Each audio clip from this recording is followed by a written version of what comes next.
पहले एक वो curious case of Benjamin Button हुआ करता था, अब है curious case of Fawad Alam. As many as 5 test centuries ये बना चुके हैं और हर अलग अलग मुल्क में जाके बनाई है टेस्ट सेंचुरी। पर करियर में 11 साल तक वो क्रिकेट खेले नहीं। खेलने का अंदाज कुछ अलग है, लोगों को बीच में कुछ पसंद आया नहीं। But then all of us know now that Fawad Alam भैया सिर्फ बैटिंग करने के लिए पैदा हुए थे, कर रहे थे बेफिक्र moment of the match. Host बन गए थे, एक्टर बन गए थे, पर दिल जो था ना वो क्रिकेट के लिए, बैटिंग के लिए धड़क रहा था। और अब उसकी धड़कन को सब सुन रहे हैं। This Akashvani is just analysing, assessing कि फवाद आलम का किस प्रकार से ग्रोथ रहा and where it got actually started. फिर राहुल द्रविड़ साहब, राहुल पिंडी की बहुत खूबसूरत सी कहानी है, हिज स्टोरी में आपके साथ मैं शेयर करना चाहता हूं। और आज का मेरा आपके लिए ट्रिविया यह है कि वो कौन से 4 पाकिस्तानी बल्लेबाज हैं जिनके टेस्ट क्रिकेट में 20 से ज्यादा शतक हैं। Do you know that? Hashtag Akashvani. और इस पर ये फवाद आलम की कहानी इसलिए क्योंकि अभी is just scored a century against West Indies. 2 पर 1 था, 2 बिना किसी नुकसान, ऐसे मतलब 2 बिना किसी नुकसान नहीं, मतलब रन थे नहीं, 2 आउट हो गए थे।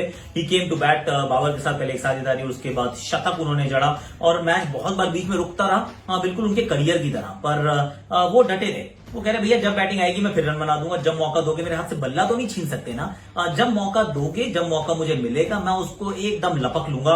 क्योंकि इनकी स्टोरी कुछ उस प्रकार की है। इनकी स्टोरी है वो जो बाउंस बैक करने की, इनकी स्टोरी है डिटर्मिनेशन की, इनकी स्टोरी है एक ख्वाब को देखने की और उसके पीछे मतलब एक शिद्दत के साथ लगे रहने की। 2003-4 में अंडर 19 की टीम में पिक हो गए बाय द वे, जब अंडर 19 आप पाकिस्तान की टीम में पिक हो जाते हैं and he was a part of the world cup winning side. एकदम मीटियोरिक राइज कि आप वहां पर खेल रहे हैं, आप अच्छा कर रहे हैं, आपकी टीम जीत जाती है। उससे पहले एक्चुअली इन दैट टूर्नामेंट आपने पाकिस्तान ने इंडिया को भी हराया था। तो सडनली ही रोज टू लाइमलाइट। और जब पाकिस्तान टीम में नाम आता है तो 2007 में आता है, कुछ टाइम जरूर लगा पर 2007 में नाम आ जाता है। पहले ही मैच में, डेब्यू मैच की दूसरी पारी में शतक बना देते हैं। श्रीलंका के खिलाफ ये मुकाबला था करेक्ट कोलंबो के अंदर, एब्सोल्युटली। जब इनका टेस्ट का डेब्यू होता है, ओडीआई डेब्यू पहले हो गया 2007 में, टेस्ट डेब्यू हुआ 2009 में। और डेब्यू की पहली पारी में नहीं, दूसरी पारी में श्रीलंका के खिलाफ कोलंबो में इन्होंने शतक जड़ दिया।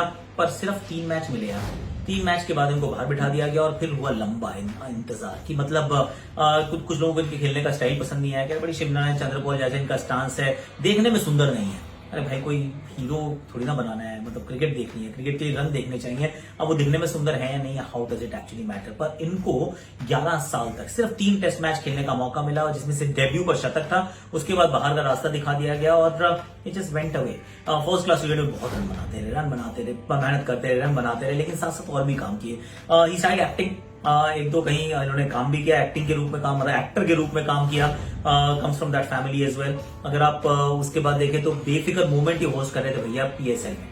I mean just think about it कि वहां होस्ट बन चुके थे। वहां एक तो 3-4 मिनट का छोटा सा कैप्सूल था, उसको वो होस्ट करते थे और फिर भी अपनी क्रिकेट खेल रहे थे। शायद इसी सोच से कि किसी दिन नाम आएगा, या फिर शायद इस सोच से कि नाम नहीं भी आएगा तो हु केयर्स यार, I need to keep doing what I love doing. और उनको बैटिंग पसंद थी और उसके चलते अब बड़ा मजेदार है, जब इनकी कमबैक होता है 2020 में 11 साल के बाद जब कमबैक होता है, 10.5 years नियरली, इंग्लैंड के खिलाफ साउथहैम्पटन में तो 4 बॉल डक था, वो जो 4 बॉलें खेली डक पर आउट हो गए। और एक बार फिर लोगों ने कुछ चर्चे शुरू की होंगी कि अरे बताओ भाई 11 साल के बाद ऑलमोस्ट आप कमबैक करा रहे हो, उसके बाद देखो इन्होंने रन भी नहीं बनाए।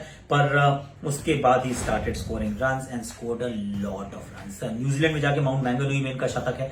आई tell you where all he scored his centuries. Mount Maunganui में इनका शतक है, कोलंबो में इनका शतक है, साउथ अफ्रीका के खिलाफ कराची में इनका शतक है, जिम्बाब्वे के खिलाफ हरारे में इनका शतक है, किंगस्टन में वेस्ट इंडीज के खिलाफ शतक है। आई मीन 5 शतक है, 5 अगेंस्ट डिफरेंट कंट्रीज हैं, 5 इन डिफरेंट कंट्रीज हैं, मतलब जिस कंट्री के खिलाफ भी और अलग अलग कंट्रीज में जाकर भी ही स्कोर्ड द रन्स। तो अब तो ये एक बार वो ना, मतलब his story is about, it's an inspiring story. ये स्टोरी आपको इंस्पायर करती है कि don't give up, never give up, never give in.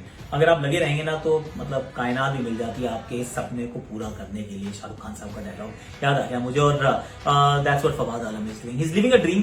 पर इस ड्रीम को यहां तक रियलाइज करने के लिए वो 40 से ऊपर की टेस्ट एवरेज, 13-14 मैच खेले, ज्यादा मैच खेले नहीं है टेस्ट क्रिकेट में, पर 5-5 शतक ये जड़ चुके हैं। He is making the most of that time that was lost because of, मतलब लोगों को पसंद नहीं आया उनका खेलने का तरीका। And Pakistan of course had better batting also, मतलब चॉइसेस बहुत ज्यादा थी। इस वजह से भी शायद इनका जो कमबैक था वो बहुत ज्यादा डिले हो गया। बट देन देर से आए हैं, उम्मीद यही है, उम्मीद क्या पता है भाई, दुरुस्त आए हैं। सो वेल डन फवाद आलम, कीप शाइनिंग, कीप स्माइलिंग। और जो अपनी उम्मीद खो बैठे हैं उनके लिए आप एक बढ़िया इंस्पिरेशन हो, ऐसे चमकते रहो एकदम सितारे की तरह। अब जैसे मैंने कहा था कि राहुल द्रविड़ साहब से मुलाकात करानी है भाई, उनकी कहानी है रावलपिंडी में, बहुत खूबसूरत है। I was a part of that tour, I just share. It's 8 o'clock, I shall take your leave. मुझे जाना होगा, कल पूरा दिन बैटिंग जो करनी है। डिनर के लिए बुलाया, खातिरदारी भी खूब की, सब कुछ ठीक ही तो चल रहा था। फिर अचानक जैसे कोई अलार्म बजा और जनाब उठकर चल दिए। एक बार तो मन हुआ पूछने का कि भाई अगर इतनी जल्दी ही जाना था तो डिनर के लिए क्यों, शाम की चाय के लिए बुला लेते। पर पूछने की हिम्मत नहीं हुई, अब इनका रुतबा ही कुछ ऐसा है। कोई नहीं, वो तो गए अपने कमरे में कल की तैयारी करने के लिए और हम आपस में गप्पे मारते रहे। क्या भारत इतिहास बना पाएगा? पहली बार पाकिस्तान के जमीन पर एक टेस्ट मैच तो जीता, पर क्या पहली टेस्ट सीरीज भी जीत पाएगा? जीत के करीब तो 2 महीने पहले भी इंडियन टीम पहुंची थी ऑस्ट्रेलिया के दौरे पर जीत नहीं पाया आखिरी मैच। सीरीज हो गई ड्रॉ। क्या यहां पर भी इतिहास अपने को दोहराएगा या फिर नया इतिहास लिखा जाएगा? कहते हैं ना कि खेल में सबसे मुश्किल काम फिनिश लाइन को क्रॉस करना ही तो होता है। कल मेक और ब्रेक का दिन है इस टेस्ट मैच का। सीरीज 1-1 की बराबरी पर खड़ी है। अगर रावलपिंडी में कल रावलपिंडी एक्सप्रेस यानी कि डेंजरस शोएब अख्तर को खेल लिया तो मिसाल बन जाएगी। और ये तो अपने आमिर खान साहब ने भी कहा है ना, मिसालें दी जाती हैं, भुलाई नहीं जाती। अब कहा तो है कि मुझे पूरे दिन बैटिंग करनी है, पर कथनी और करनी में अंतर काफी होता है। लेकिन जब बात बोली वो खुद राहुल द्रविड़ ने, तो फिर पूरी कैसे ना हो। राहुल दीवार की तरह खड़े रहे और अपने ही अनोखे अंदाज में पाकिस्तान के छक्के छुड़ाते गए। पाकिस्तान की पूरी टीम ने बनाए 224 रन और अकेले द्रविड़ ने जड़ दिए 270। द्रविड़ पूरे दिन खेले, क्या खूब खेले, मैच जीता, सीरीज जीती। अगले दिन की न्यूज़पेपर की हेडलाइन थी, Dravid stood like a wall, Rawalpindi express derailed।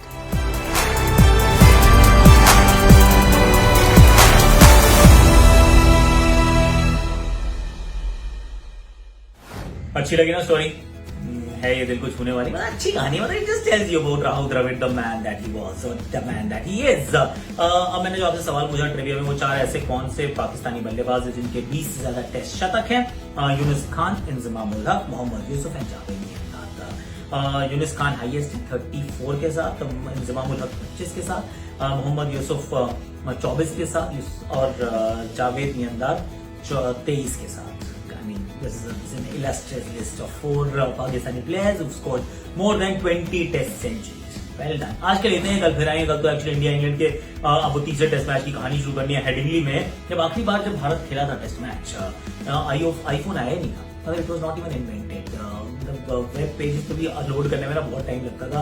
World was a very very different place at that point in time. बहुत लंबे अंतराल के बाद हेडिंगली में भारत टेस्ट मैच खेल रहा है। अब इसमें क्या हो सकते हैं बदलाव, क्या गया होनी चाहिए, सामने वाली टीम किसको खिलाई थी, उस सब पे कल करेंगे चर्चा। आज के लिए इतने ही, जाते जाते आपके शॉट्स मेरी आकाशवाणी। एकदम मिट्टी की ये पिच है। ओ गेंद मैंने देखी नहीं, पर मेरा हुनर सबको दिखा दिया। ओह स्वैग है जनाब का, वाह।